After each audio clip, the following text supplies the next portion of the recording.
নমস্কার বন্ধুরা, আমি পিয়া আবারও চলে এসেছি তোমাদের কাছে আর একটা রেসিপির সঙ্গে।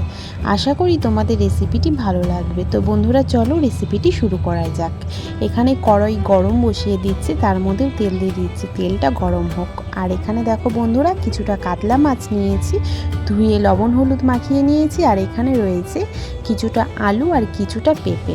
আলু আর পেঁপেটাকে কিন্তু সেদ্ধ করে নিয়েছিলাম। আসলে কি বলো তো বন্ধুরা, পেঁপের তো একটা কষ থাকে, কষটা যাতে বেরিয়ে যায় এই জন্যই পেঁপেটাকে সেদ্ধ করে নিয়েছিলাম, আর আলুটাকেও তার সঙ্গে সেদ্ধ করে নিয়েছি। আর এখানে কড়াই গরম হয়ে গেছে, এবার কাতলা মাছগুলোকে ভেজে নিচ্ছি। মাছগুলোকে একটু কড়া করে ভেজে নেব। আমরা তো কাতলা মাছের অনেক রকম রেসিপি খেয়েছি, আমি ভাবলাম আজকে একটু পাতলা করে কম মশলা দিয়ে রেসিপিটি রান্না করি, তাই বন্ধুরা তোমাদের সাথে শেয়ার করছি।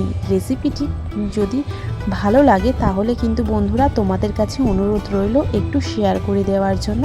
আর ভালো লাগে একটা কমেন্ট করে যেও বন্ধুরা, তোমাদের একটা কমেন্ট কিন্তু আমাকে অনেক উৎসাহ দেয় আর একটি রান্নার ভিডিও তৈরি করার জন্য। তোমাদের ভালোবাসা কিন্তু একান্তই কাম্য। এই দেখো বন্ধুরা মাছগুলোকে কড়া করে ভেজে নিয়েছি, আর এখানেও আর কিছুটা মাছ ছিল, সেগুলোকেও তো সেই একই রকমভাবে ভেজে নিচ্ছিলাম। আর এই মাছ ভাজা তেলের মধ্যেই ফোড়ন হিসেবে শুধু গোটা জিরে দিয়েছি, আর কিচ্ছু দিইনি। জিরেটা একটুখানি ভেজে নিলাম। এবার সেদ্ধ করে রেখেছিলাম যে আলু আর পেঁপেটা, সেটাকে দিয়ে একটু নাড়াচাড়া করে নিয়েছি। এবার দিয়ে দিচ্ছি কাঁচা লঙ্কা বাটা, জিরে বাটা আর পরিমাণ মতো হলুদ। এবার মশলাটা ভালো করে কষিয়ে নেব। আসলে সেদ্ধ করে নিয়েছিলাম তো আলু পেঁপেটা, এই জন্য বেশি ভাজতে হয়নি, সামান্য একটু ভেজে নিয়েছি। আর এখন মশলাটা দিয়ে কষিয়ে নিচ্ছি। আর তরকারিটা কালার করার জন্য একটু কাশ্মীরি লঙ্কার গুঁড়ো দিয়েছিলাম, তাহলে কালারটা হলে ভালো লাগবে। আর ঘরোয়া মশলাতেই কিন্তু এটা রান্না করলাম রেসিপিটি। এখন ভালো করে একটু পেঁপে আলুটা মশলার সাথে কষিয়ে নিচ্ছি। আর মশলাটা কষানো হয়ে গেছে, এবার মশলা বাটা জল ছিল সেটাকে দিয়ে দিচ্ছি। এবার একটু ফোটার অপেক্ষা।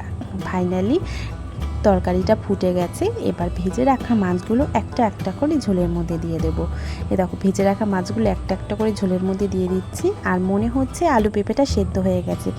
একটুখানি হাই ফ্লেমে কিন্তু ভালো করে ফুটিয়ে নেব। এখন মাছগুলোকে একটু ঝোলের মধ্যে ঠিক করে দিয়ে দিই, যাতে মাছের মধ্যেও একটু ঝোল ঢুকে যায়।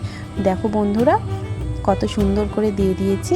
আর তরকারিটা কিন্তু আমরা খুব বেশি করব না, একটু মাখা মাখার মধ্যেই করব। একটুখানি হাই ফ্লেমে ঢেকে দিয়েছিলাম। এ দেখো বন্ধুরা সেদ্ধ হয়ে গেছে আলুটা। আমাদের রেসিপিটি প্রায় হয়েই গেছে। তো বন্ধুরা তোমাদের যদি রেসিপিটি ভালো লাগে একটু লাইক শেয়ার কমেন্ট করো, আর আমার পাশে থেকো, যেভাবে আছো সেভাবে। টাটা বন্ধুরা, আবারও চলে আসবো অন্য কোনো রেসিপির সাথে। তোমরা সবাই খুব ভালো থেকো।